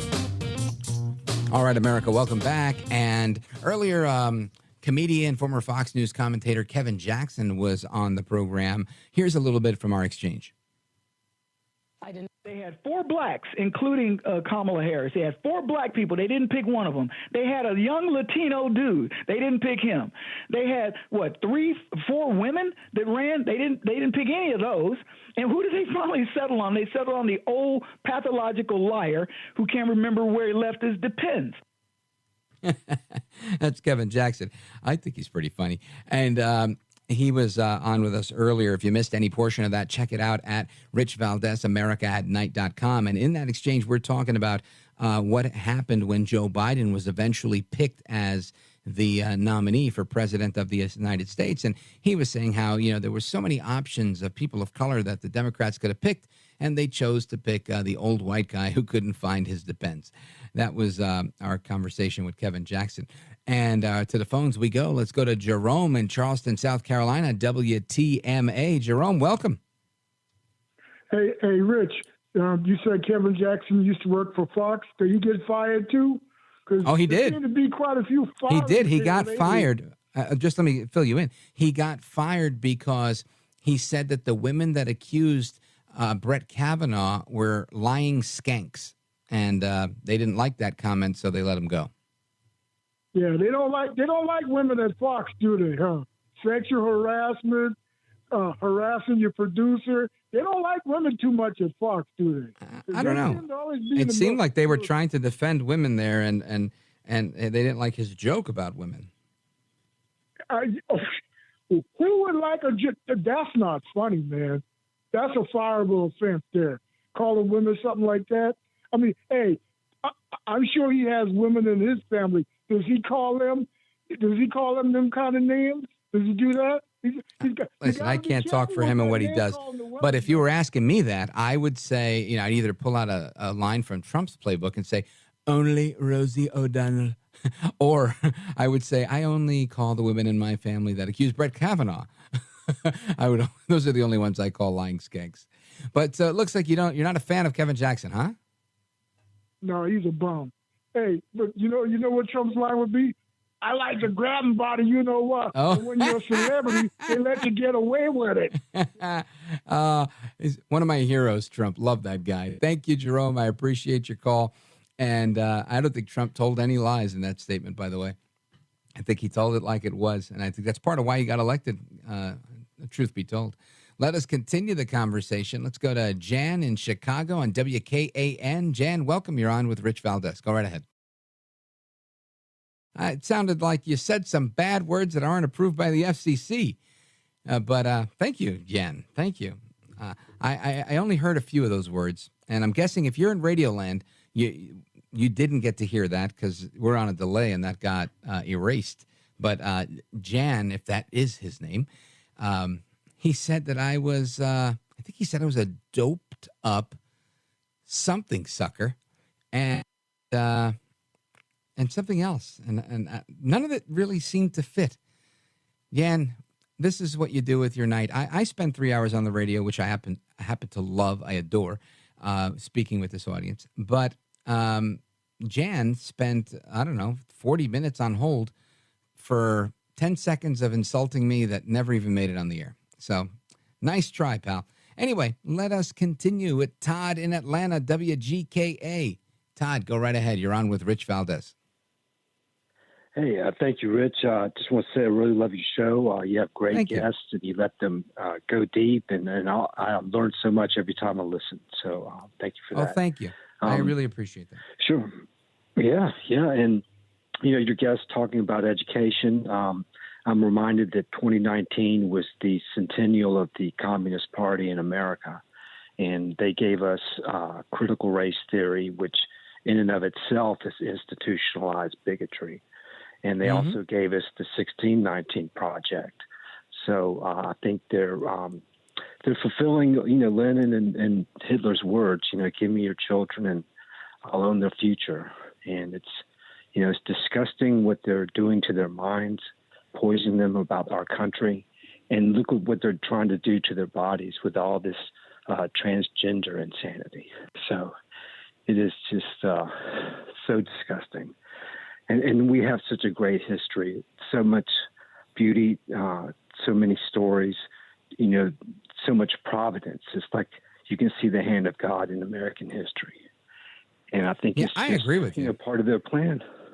Yeah. David Barton, let me tell you a quick story about David Barton, now that you mentioned that, and we'll get right back to you. But David Barton, right? I saw David Barton somewhere when I was a pretty young man, I think maybe 18 or 19 years old. And I heard him talking about his book, Original Intent. And it was about the Constitution and the original intent of the Constitution. And he backed up everything that he spoke about historically with both history and the history that informed it from the Reformation, not from the Enlightenment. So the deistic part of it, right, where these people were deists, and they were some of them were very devout Baptists, and this, that, and the other, and it was just fascinating to me. And I enjoyed his book and followed his work through Wall Builders and whatnot, and eventually met Rick Green some years ago, who's been on this program before. And it was because of his explanation of the Constitution that I became a listener to the Mark Levin Show, and loved the Mark Levin Show. Eventually got a job on the Mark Levin Show and became a guest host of the Mark Levin Show. And here I am today. That's how I ended up getting this job here with being a guest host on Bohannon. And so, yeah, I have a lot of respect for David Barton, and I just wanted to share that because I'm pretty sure a lot of people don't know that part of my history. Go right ahead, Todd.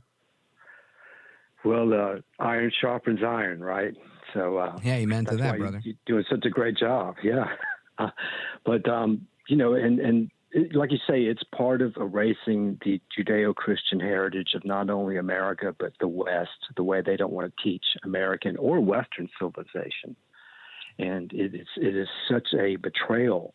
They're robbing the kids of knowledge of our country and our civilization. And like I say, what they're doing to their bodies and their minds with this transgender stuff, they are just, they are robbing them evil. of mind and robbing them of body.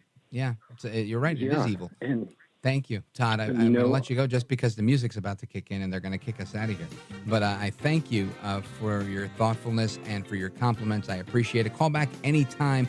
Todd in Atlanta on WGKA. We're going to get to the rest of your calls straight ahead. We got calls in Florida, calls in Montana, and more coming in. Plus, I got some audio I want to play for you. So don't go anywhere. It's Rich Valdez, America at Night, 833-4-VALDEZ, 833-482-5337. Don't move a muscle.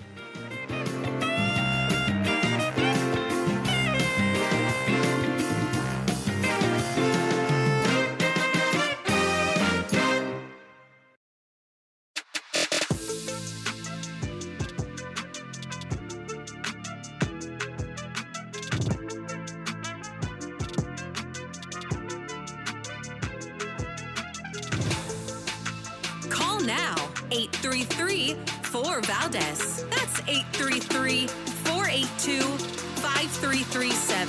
833-4-VALDEZ. That's Valdez with an S. All right, America, welcome back. And our phone number, if you want to join the conversation, 833-4-VALDEZ, 833-482-5337. So we talked a little bit earlier, the Texas shooter has been caught, and Congressman Matt Gaetz has had a glass of wine thrown at him. Now he's going to be proposing a bill, co-sponsoring a bill with, wait for it, drum roll, please, my least favorite Congresswoman from the Bronx and Queens, Alexandria Ocasio-Cortez, AOC, who I like to call All Out Crazy. And AOC All Out Crazy is going to be co-sponsoring a bill with Matt Gaetz. And I know that they're not the best of friends, but they both believe that members of Congress should not, now it went blank on me, something to do with their buying and trading stocks. And I think that's good for them. That's kind of how you get things done in Washington. You find that place where there's common ground and you say, look, I'm going to hold my nose and work on this with you. Because ultimately, you have to work with the other side. We can't live this life. This is why people say, oh, Rich, you got to stop calling for peace and unity. I don't know if I know how to do this any other way. You know, the other day somebody sent me a note on private message. I didn't have the time or energy to write back, but it was basically saying, let me see if I could find it. I'll read it to you, and then we'll get to your calls, because it was really, in my opinion, interesting how, I don't want to say bloodlust, you know, but very interesting. And let me see here. It's in the right here. Here we go. This is Chris, middle initial A, last name Mino. Seems like a really nice guy. And here's what he writes. Rich, the other day on your show, your point of view was to, and he says he's paraphrasing, don't do as the Dems do, not to obey the rules, not to follow decorum, etc.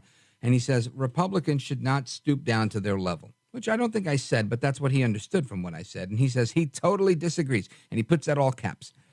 And he says we should match the behavior now. We have to match their behavior now. Sick and tired of being lied to, disrespected, and having no accountability. It's time to take off the gloves. And I understand his frustration for sure. And he says, look at all the laws broken time after time. Brandon's son flying on our dime. That's Hunter on Air Force One. Paraded out there even after all the laws and corruption happening in plain sight. Tennessee politicians have been reinstated after their insurrectionist behavior, etc. He puts in caps again, all caps, we the people are sick of it. Please change your point of view. You're a decent guy, Rich, but today we need fighters. And I thank Mr. Mino for that comment. And all I could say to that is, look, I just, if somebody punches you in the face, you punch them back. But if somebody's walking around punching people in the face randomly to make their point, I can't say, look, if they're doing that, we got to do the same thing. I don't believe in it. I don't believe in it. I say, you know what? Let that guy come over here. I'm going to give him something he wasn't expecting. But I'm definitely not going to go around just beating people up. That's what they do. And I can never become them. And I can't become them to defeat them, right?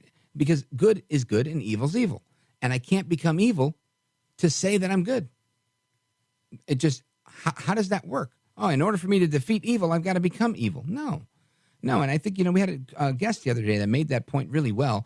And he said talking about violence, that we needed, we had to be an anti-violent or non-violent people. And he said, we don't need to be a non-violent people.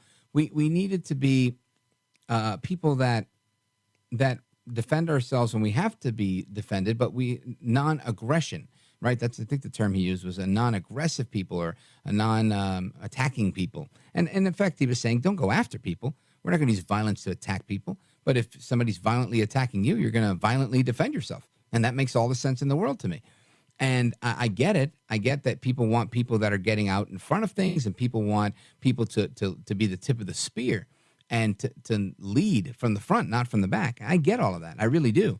I'm not going to look at Ron DeSantis. Look at Donald Trump, right? You have people that definitely lead, right? They're taking on the culture. They're taking on the establishment. They're taking on whatever they perceive to be as the biggest issues that are out there, and they take them on head on.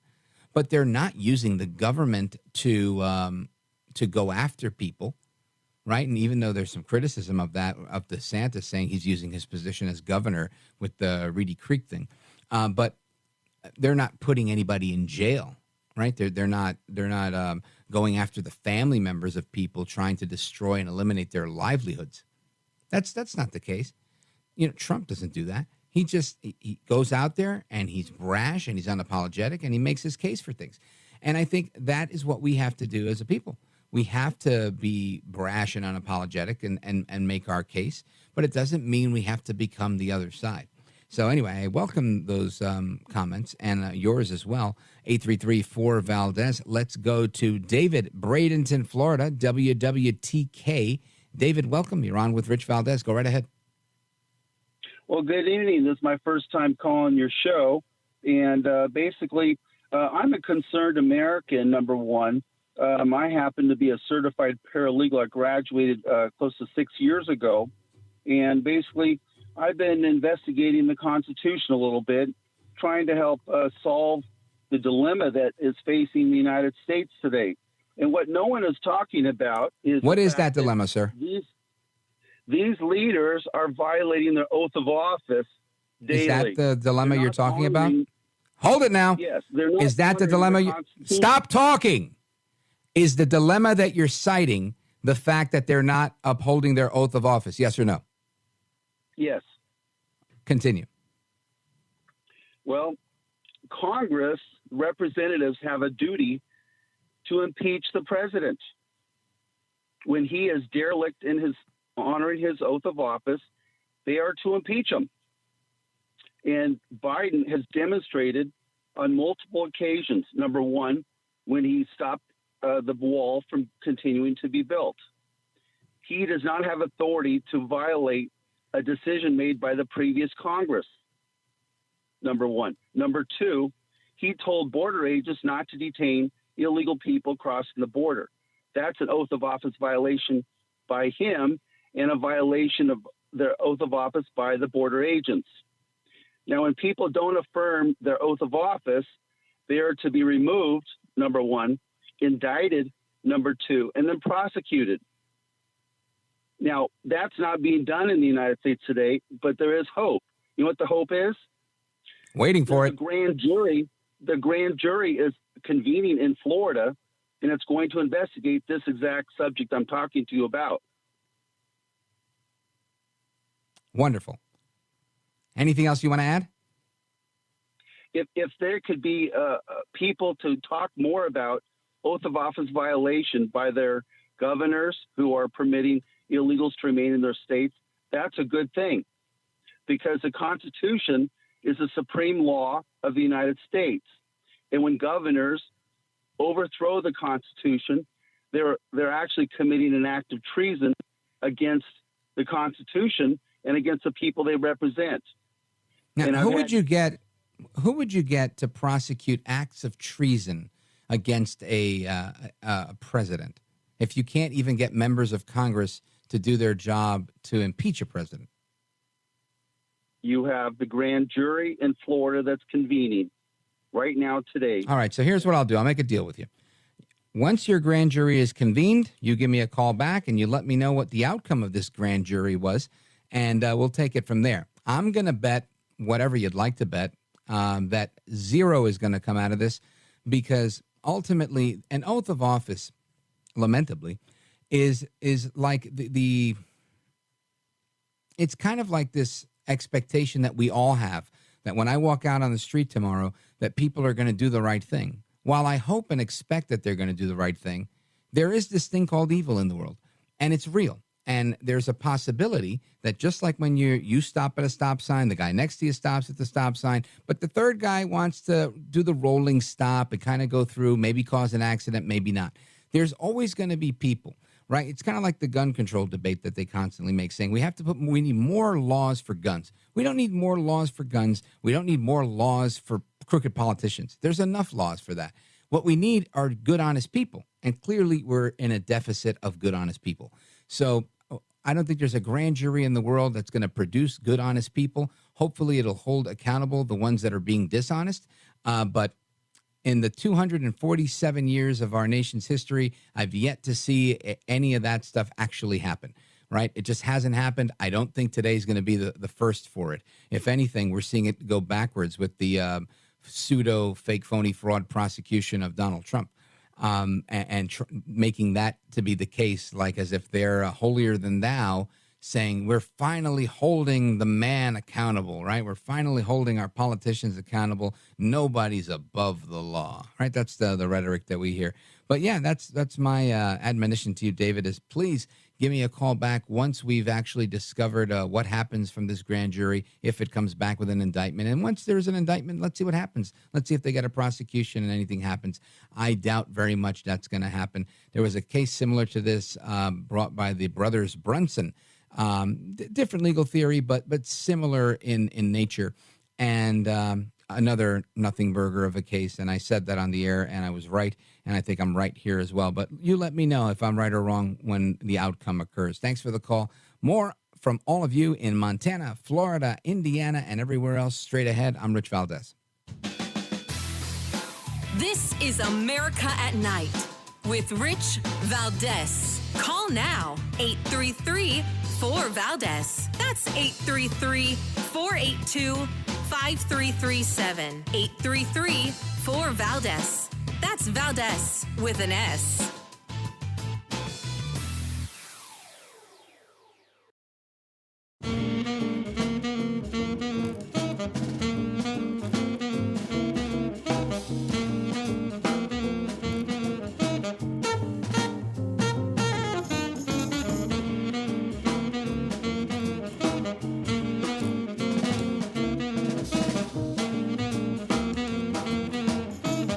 Rich Valdez, who again will do a fine job, and I know you'll enjoy listening to him. This is America at Night with Rich Valdez. All right, America, welcome back. And Mitch McConnell has been saying some interesting things about the debt ceiling debate. Listen to this. When the American people don't give all the power to one side, they're saying you guys need to figure out how to deal with the bigger problems by negotiating. This will ultimately, in my view, be solved when the Speaker and the President reach an agreement. You know, Mitch McConnell, I don't know who he's for. I feel like these statements that he makes are specifically for the media. I can't imagine there's an American anywhere that hears Mitch McConnell say something like what he said, because we put our differences aside and we're working the Speaker and the President. And when he says something like that, as if he's some sort of authority on compromise. I don't think anybody looks at him that way. I think it's solely fodder for the media to go and say, and the Republicans are saying, and then they repeat what Mitch McConnell's saying, knowing full well Mitch McConnell and like four other guys are the only people that feel the way he feels.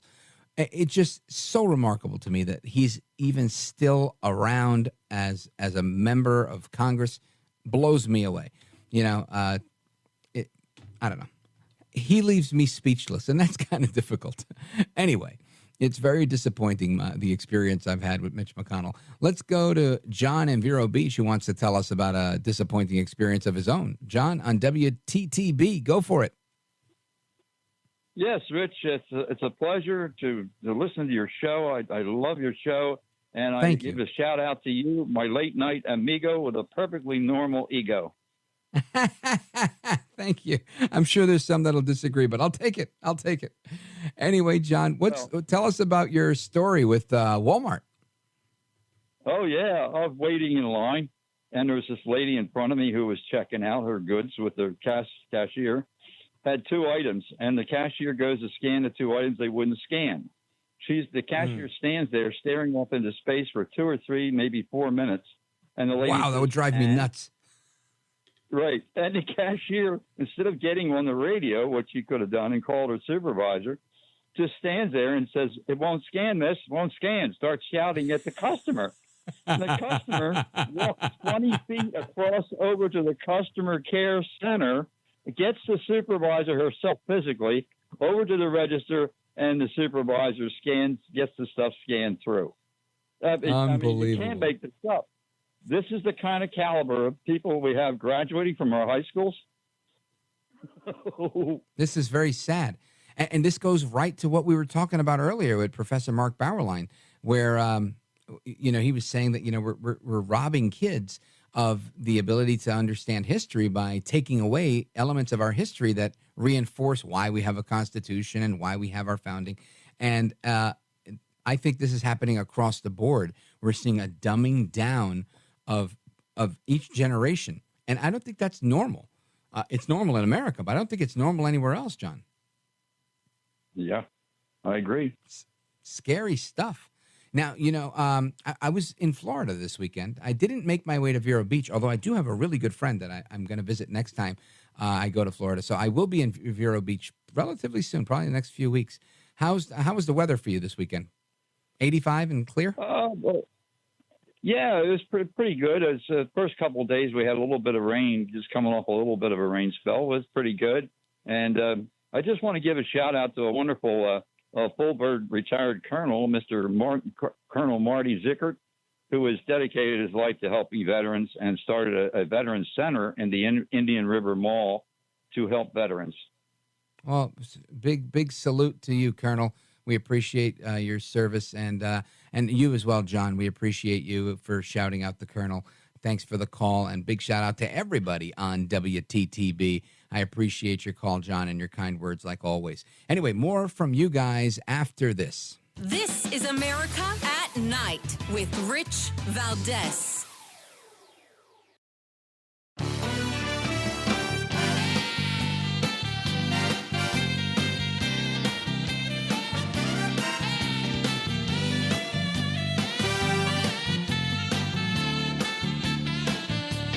America at Night with Rich Valdez. All right, let's go to Gene, Terre Haute, Indiana, WBIW. Go right ahead. All right. President Trump had a bunch of pieces of the wall built, and I wonder what happened to them. You know, did the Biden administration destroy them, or were the governors not able to put them up? I just kind of wonder what was going on with the pieces of the wall that were already built. That's a good question, Gene. As far as I know, right, so there was a few tactics that they used. One was they made sure they weren't building an inch of new wall anywhere. So some money that was earmarked to build the wall, they said, we're not using that money for that. Then there was some walls that were being built, and they said, stop construction on that. And they actually left the materials out. And they some of these materials got ruined by the weather and whatnot because they were out there for over a year. And then they got sued because the members of Congress, I think it was members of Congress that sued them, or America First Policy Institute. Somebody sued Biden, and he lost. And they said, you have to, the wall that was being built has to continue being built. You can't just say no. So they had to go ahead and build that portion of the wall. And that's as much as I know. I know that he agreed to do no more new wall, and that's where it is. So, I mean, a partial wall, I guess, is somewhat better than no wall. But eventually, if you keep walking, you're going to find gaps where there's no wall, no fencing, and voila, we have the problem that we have. Now, I also think it's unfair to paint the picture that if we build a wall, the problems go away. There are portions, from what I understand, that won't support any type of barrier. So if you can't put a barrier up, then you can't have a wall. You can't really have a fence. It has to just be patrolled by sensors and drones, and where you can, SUVs and actual manpower. So that's as far as I know. But I know that Biden did whatever he could to not put it up until he was sued, and then was forced to do it. And if I can find the article, I'll put it out on social media at Rich Valdez with an S. But yeah, I think you're right, though, Gene. We need more of that. We need a lot more of what Trump was doing at the border. And sadly, we're not getting it. Anyway, Frank and Evergreen, I can't get to you now, but I promise I'll get to you tomorrow. Hasta la próxima. Until the next time, take care, good night, and God bless. Keep it locked right here on this station for some great radio programming ahead, and we're going to do this all again tomorrow. Take care. God bless.